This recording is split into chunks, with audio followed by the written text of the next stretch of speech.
मेरा नाम प्रतिज्ञा है। मैं मुंबई जेल की एक महिला जेलर हूं। हर रात को मुजरिम औरतों को अंधेरे कमरे में देसी घी क्यों दिया जाता है, यह सवाल मुझे परेशान करता है। आज की रात की घटना जानकर आपके भी रोंगटे खड़े हो जाएंगे। मुंबई जेल का एक खौफनाक वाकया। आज की रात एक डरावनी रात थी। हमारे घर में अचानक दरवाजे पर दस्तक हुई। सभी घर वाले शहर से बाहर शादी में गए थे और मैं नहीं जा सकी क्योंकि मेरे एनुअल एग्जाम चल रहे थे। मां ने नौकरानी को कह दिया था कि मेरे साथ 2-3 दिन रह ले, मगर शाम को नौकरानी के बच्चों की तबीयत खराब हो गई तो उसे जाना पड़ा। मैंने दरवाजे और खिड़कियां अच्छी तरह बंद कर ली थीं और सो गई। अचानक दरवाजे पर दस्तक हुई। मेरी नींद खुल गई और मैं घबरा कर उठी। मैंने सोचा, इतनी रात को कौन आ सकता है। मैं डर गई कि रात के इस वक्त कौन आया है। बाहर से किसी की आवाज आई, प्लीज दरवाजा खोलिए, मुझे मदद की बहुत जरूरत है, मैं जख्मी हूं। इन दिनों वैसे भी शहर के हालात बहुत खराब थे। मैं सोच में पड़ गई कि दरवाजा खोलूं या नहीं। फिर से एक औरत की आवाज आई, भाई प्लीज दरवाजा खोल दीजिए, वरना वह मेरी जान ले लेंगे। मैं किसी को मुसीबत में नहीं देख सकती थी, इसलिए मैंने फैसला किया और दरवाजा खोल दिया। बाहर एक औरत खड़ी थी जो मुझे देखकर जल्दी से अंदर आ गई और दरवाजा बंद कर दिया। वह लगभग 30 साल की खूबसूरत जवान लड़की थी। उसकी हालत बहुत गंभीर थी। माथे पर खून लगा हुआ था और वह बुरी तरह से जख्मी थी। अभी मैं उसे देख ही रही थी कि अचानक पुलिस के सायरन बजने लगे। मुझे कुछ गलत होने का एहसास हुआ। उसने कहा, मुझे कहीं छुपा दो, पुलिस मेरे पीछे है, प्लीज मेरी मदद करो। मुझे पछतावा हुआ कि मुझे उसे अपने घर में जगह नहीं देनी चाहिए थी। अगर पुलिस ने छापा मारा तो मैं भी उसके साथ जेल जाऊंगी। सायरन की आवाज करीब आती जा रही थी। मेरे दिमाग ने काम करना बंद कर दिया था। वह खुद ही घर के अंदर भाग आई। मुझे होश आया तो मैं भी उसके पीछे भागी। उसने कहा, अभी थोड़ी देर में पुलिस घरों की तलाशी लेना शुरू कर देगी, मुझे कहीं छुपने की जगह बता दो। मैंने डरते हुए पूछा, पागल हो तुम, पुलिस क्यों तुम्हारे पीछे है? वह बोली, भगवान का वास्ता, मुझे छुपा दो कहीं भी, मैं तुम्हारे सारे सवालों का जवाब दूंगी, मैं तुम्हें कोई नुकसान नहीं पहुंचाऊंगी। उसी वक्त बाहर से स्पीकर के जरिए ऐलान हुआ कि खतरनाक महिला कैदी जेल से फरार हो गई है। अगर किसी ने उसे पनाह दी है तो वह खुद उसे बाहर निकाल दे, वरना पुलिस तलाशी लेगी। वह बोली, देखो मुझे जल्दी से छुपाओ, वरना तुम भी मुसीबत में फंस जाओगी। उसकी बात सुनकर मैं जल्दी से उसे पानी की टंकी के पास ले गई। मैंने कहा, पानी ठंडा है, लेकिन जान बचाने का यही तरीका है। उसने मुझे ऐसे देखा जैसे मेरा दिमाग खराब हो गया हो, लेकिन अगले ही पल वह ढक्कन उठाकर टंकी में कूद गई। मैंने टंकी का ढक्कन बंद कर दिया। 2 मिनट बाद मेरे दरवाजे पर दस्तक हुई। दरवाजा खोलते ही पुलिस अंदर घुस आई और घर की तलाशी लेने लगी। महिला पुलिस अधिकारी मुझसे सवाल पूछने लगी, तुमने किसी को देखा है या किसी को अपने घर में जगह दी है? मैंने कहा, मुझे इस बारे में कुछ भी नहीं पता, आप किसकी तलाश कर रहे हैं? पुलिस वाले नीचे से तलाशी लेकर ऊपर छत पर गए। मेरा दिल धड़कने लगा कि कहीं उन्हें पता न चल जाए, लेकिन उनका ध्यान पानी की टंकी की तरफ नहीं गया। वे खाली हाथ नीचे आ गए और बोले, मैडम, वो इस घर में नहीं है, वह शायद इस इलाके से निकल गई है। पुलिस वालों के जाने के कुछ ही मिनट बाद मैं जल्दी से ऊपर गई और टंकी का ढक्कन हटाकर उसे बाहर निकाला। ठंडे पानी की वजह से वह थर-थर कांप रही थी। अगर मैं 10 मिनट और देर करती तो शायद उसे मरा हुआ पाती। मैं उसे नीचे ले आई और हीटर के पास बैठा दिया। मैंने उसे अपने कपड़े दिए तो उसे थोड़ा होश आया। मेरे कपड़े बदलकर वह रज़ाई लेकर हीटर के पास बैठ गई। मैंने सोचा, बेचारी की मदद कर रही हूं तो उसके लिए कुछ खाने पीने को भी ले आती हूं। मैंने उसके लिए चाय बनाई और खाना गर्म करके उसके पास ले आई। उसके चेहरे को देखकर मुझे नहीं लगा कि वह मुजरिम है। उसकी हालत में सुधार आ चुका था। मैंने उससे पूछा, आपको देखकर लगता नहीं कि आप मुजरिम हैं, पुलिस आपके पीछे क्यों है? उसने गहरी सांस भरी और बोली, तुम्हारा अंदाजा सही है।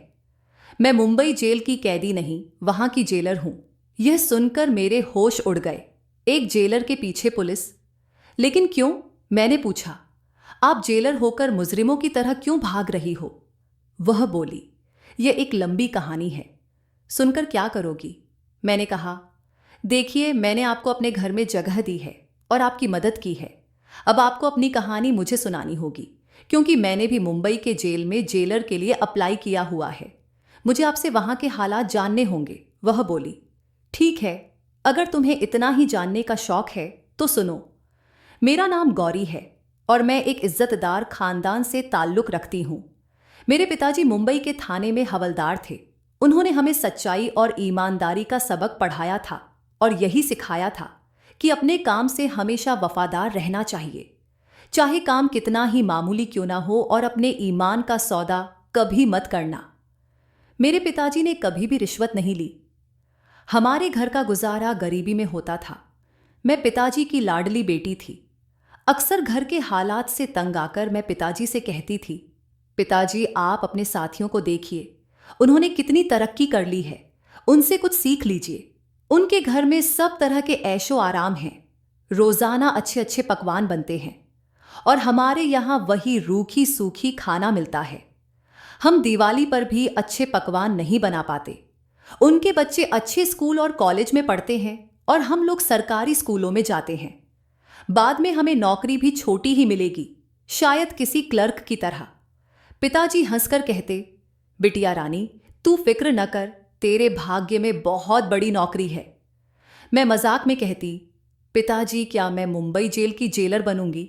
पिताजी कहते, तो इसमें हैरानी की क्या बात है, अच्छे नंबरों से परीक्षा पास कर लेगी तो लग जाएगी। मैं हंसकर कहती, पिताजी, आप किस जमाने में जी रहे हैं? सिफारिश होगी तभी तो नौकरी लगेगी। हमारे पास तो पैसे भी नहीं है कि नौकरी खरीद सकें। पिताजी कहते, न रिश्वत और न सिफारिश। कभी भी जिंदगी में इन दोनों चीजों की तरफ झुकने का सोचना भी मत। मेरे पिताजी इतने ईमानदार थे कि वे अपनी जान भी ईमानदारी के लिए दे सकते थे। मेरी बहन स्कूल में पढ़ाने लगी और बड़ा भाई पिताजी के रिटायर होने के बाद उनकी जगह लग गया। मैंने ठान लिया था कि मुझे मुंबई जेल की जेलर बनना है। इसके लिए मैंने जी जान से तैयारी की और परीक्षा दे दी। मुझे उम्मीद थी कि मेरी मेहनत रंग लाएगी और ऐसा ही हुआ। मैं मुंबई की जेलर बन गई। वह दिन मेरी जिंदगी का सबसे हसीन दिन था। मेरे सारे ख्वाब पूरे हो गए थे।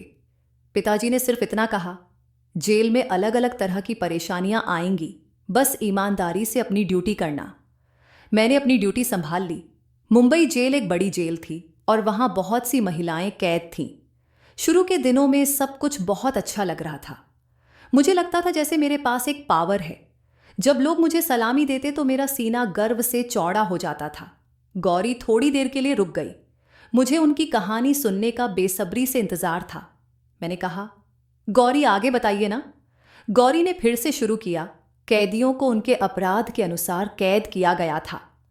रोज सुबह 6 बजे जेल के दरवाजे खोल दिए जाते थे। फिर महिलाएं नाश्ता करती और काम शुरू कर देती। कुछ चक्की पीसती, कुछ सिलाई करती और नौजवान लड़कियों को पढ़ाया लिखाया जाता ताकि वे जेल से बाहर निकलने के बाद कुछ बन सकें। शाम को सूरज डूबते ही उन्हें खाना दिया जाता और वापस जेल में भेज दिया जाता। शुरू में मुझे यह अंदाजा नहीं था कि यहाँ अलग अलग ग्रुप बने हुए हैं। धीरे धीरे मुझे पता चला कि किस महिला ने किसके साथ दोस्ती कर रखी है। जैसे फिल्मों में दिखाया जाता है, जेल उससे कहीं ज्यादा खौफनाक होती है। जिन महिलाओं ने खतरनाक अपराध किए होते थे उन्हें अलग अलग सेल में रखा जाता था। मुझे अपने काम में बहुत दिलचस्पी थी। मैं रोजाना पिताजी से ईमानदारी का पाठ पढ़कर आती थी, इसलिए खुद काम करती और अपने साथ के लोगों को भी काम के लिए प्रेरित करती थी। मेरी नरम दिली और ईमानदारी की वजह से वहां की सभी महिलाएं मुझे पसंद करने लगीं और मुझसे खुश रहने लगीं। वे बताती थीं कि मुझसे पहले की जेलर काम नहीं करती थी और बिना वजह मार पीट करती थी। मैंने सभी पुलिस कर्मचारियों से कह दिया था कि किसी भी महिला पर हाथ नहीं उठाना है। अगर किसी ने ऐसा किया तो उसे सजा मिलेगी। एक दिन मैं राउंड पर गई तो एक महिला ने रोते हुए बताया कि लेडी कांस्टेबल ने उसे बिना वजह थप्पड़ मारा है। यह सुनकर मुझे बहुत गुस्सा आया और सो को कसस आया। मैंने उस लेडी कांस्टेबल को 1 हफ्ते के लिए सस्पेंड कर दिया। मेरी वजह से जेल का माहौल अच्छा होने लगा। मैंने महिलाओं को अलग अलग तरीके से रोजगार सिखाने शुरू कर दिए। मेरे अच्छे काम की वजह से मुझे पहले ही साल में मेडल से सम्मानित किया गया। इसी दौरान मेरे लिए एक आला अफसर मनीष का रिश्ता आया, जिसे मेरे घर वालों ने पसंद किया और मेरी शादी हो गई। मेरे पति भी मेरे पिताजी की तरह ईमानदार और अच्छे इंसान थे। मेरी जिंदगी खुशहाल थी। लेकिन कहते हैं ना, आजमाइश इंसान पर उसी वक्त आती है जब वह सुख की जिंदगी में खो जाता है। उन्हीं दिनों जेल के बाहर से देसी घी के डिब्बे अंदर आने लगे। शुरू में तो मैंने ध्यान नहीं दिया, लेकिन जब रोजाना देसी घी के डिब्बे आने लगे तो मुझे शक हुआ। मुझे यह बात हजम नहीं हुई कि क्या हो रहा है। मैंने सोचा कि मुझे मालूम करना होगा कि ये डिब्बे किसके पास जाते हैं और क्यों। मैंने एक महिला कैदी को अपना जासूस बनाया, जिसे मैंने पहले लेडी कांस्टेबल से बचाया था। उसने बताया कि देसी घी के डिब्बे अंदर जा रहे हैं, लेकिन उनमें कुछ खास नहीं है। मैंने उससे कहा कि मालूम करके बताओ, ये डिब्बे आखिर किसके लिए आते हैं और कौन इन्हें इस्तेमाल करता है। मेरी ड्यूटी दिन के वक्त ही होती थी और रात को दूसरी जेलर ड्यूटी पर होती थी। दिन में तो सब ठीक रहता, लेकिन रात में क्या होता है इसकी मैं गारंटी नहीं दे सकती थी। मैंने बीच में पूछा, गौरी, क्या आपको देसी घी के डिब्बों की वजह से शक हुआ था? मेरे सवाल पर जेलर गौरी ने सिर हिलाते हुए कहा, हाँ, रोजाना कई डिब्बे देसी घी के जेल के अंदर जाते थे, जो मेरे लिए सामान्य बात नहीं थी। मुझे शक था कि कुछ गड़बड़ चल रही है। मेरी जासूस ने जो खबर सुनाई, वह सुनकर मैं दंग रह गई। उसने बताया कि देसी घी रात को अंधेरे कमरे में कुछ खास औरतों को दिया जाता है।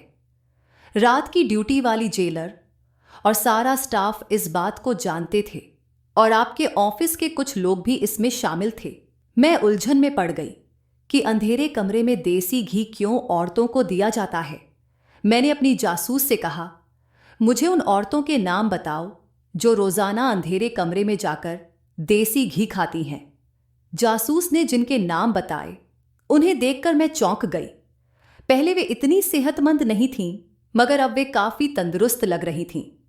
जासूस ने कहा, मैडम जी, यह सब देसी घी का कमाल है। मुझे लगा कि इस मामले की तह तक जाना चाहिए। मैंने अपनी ड्यूटी रात की शिफ्ट में करवाने का फैसला किया। जब मैंने देखा कि मेरी रात की शिफ्ट की खबर बहुत से लोगों के दिलों पर बिजली बनकर गिरी थी, तो मैंने दिन के समय घर में अपनी नींद पूरी की ताकि रात को जाग सकूं।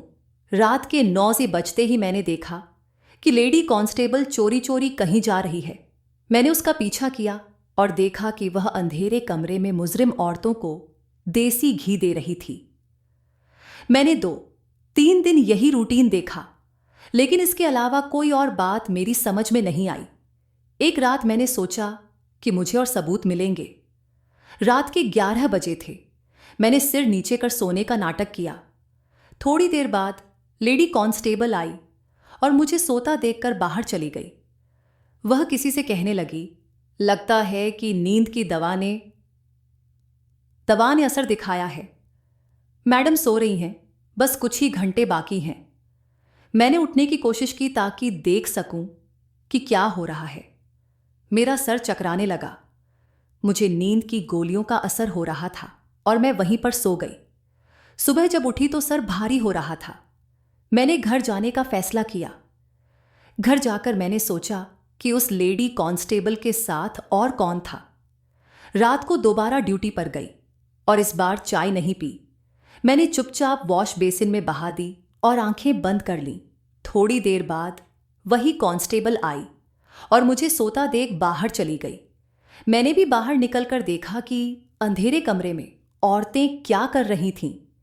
आज वहां मोबाइल की टॉर्च ऑन थी। मैंने चिल्लाकर पूछा, यह सब क्या हो रहा है?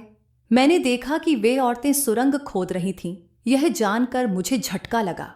लेडी कांस्टेबल को देखकर मुझे और गुस्सा आया। मैंने उससे पूछा, तुम्हारे साथ और कौन है? कल मैंने तुम्हें किसी से बात करते हुए सुना था। वह घबराई हुई थी। लेकिन कुछ नहीं बोली। मैंने कहा, ठीक है, मैं हाई कमीशन से बात करती हूँ, तुम्हें नौकरी से निकाल देंगे, तब पता चलेगा। मेरी बात सुनकर वह डर गई। मैंने फोन उठाया ही था कि किसी ने मेरे सर पर जोर से वार किया और मैं बेहोश हो गई। होश में आई तो देखा कि मैं जेल के एक कमरे में कैद थी। मुझे याद आया कि मैं फोन करके जानकारी देने वाली थी। तभी मेरे सर पर वार किया गया। मुझे एहसास हुआ कि लेडी कांस्टेबल के अलावा और भी लोग इसमें शामिल थे। बाद में पता चला कि देसी घी के डिब्बों में खास एस्ट्रॉयड मिलाए जाते थे, जिससे इंसान को उसकी आदत हो जाती है। यह सारा काम रात के वक्त चोरी चुपके होता था। जेलर ने अपने सारे गुनाह कबूल किए, लेकिन उसने नहीं सोचा था कि मुझे मेरे ही दफ्तर में कैद किया गया था। लेकिन मैंने पहले से ही वहां एक कैमरा लगा रखा था जो सारी बातें रिकॉर्ड कर रहा था।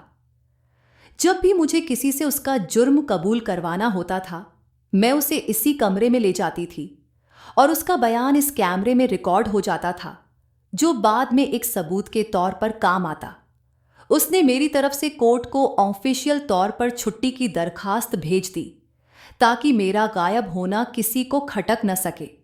इसके बाद उसने मेरी पहचान के अनुसार एक रिपोर्ट बनाकर कोर्ट को भेज दी, जिसमें मुझ पर संगीन आरोप लगाए गए थे।